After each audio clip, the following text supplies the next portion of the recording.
Hello, আসসালামু আলাইকুম। কেমন আছেন? আছি আলহামদুলিল্লাহ, ভালো আছি আপনার দোয়ায়। আপনি এই পেশায় কতদিন যাবত আছেন? অনেক বছর। অনেক বছর। আপনার ছেলে মেয়ে নাই? আমার একটা ছেলে অসুস্থ, বাবা 2 বছর তোমার খালি মারা গেছে আর 3 বছর। তো আপনার এই পেশা দিয়ে আপনার সংসার চলে? চলে না বাবা, খুব কষ্ট হয়।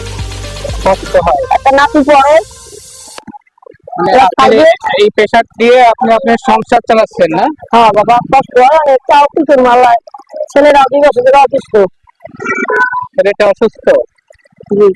তো আপনার এমনি এখান থেকে যা হয় সেটা দিয়ে আপনার সংসার চলে, তাই না? ভবিষ্যতে আপনার আর কি চিন্তা ভাবনা, পরিকল্পনা কি ভবিষ্যতে আপনার স্বপ্ন পরিকল্পনা কি? বাবারে, আমার পাঁচতলা মাটি, আমার বাড়ির দরজা নিয়ে গেছে নদীতে। কারণ আমি কিছু করতে পারতাছি না, ছেলেরা নিয়েও কিছু করতে পারতেছে। ছেলেরা অসুস্থ, 3 মাস পর ডাক্তার যায় ক্যান্সার। আচ্ছা, আচ্ছা।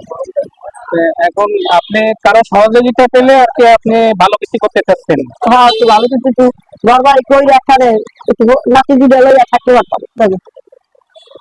আচ্ছা, ঠিক আছে খালা, আপনি ভালো থাকবেন। ধন্যবাদ। আসসালামু আলাইকুম। ওয়ালাইকুম আসসালাম।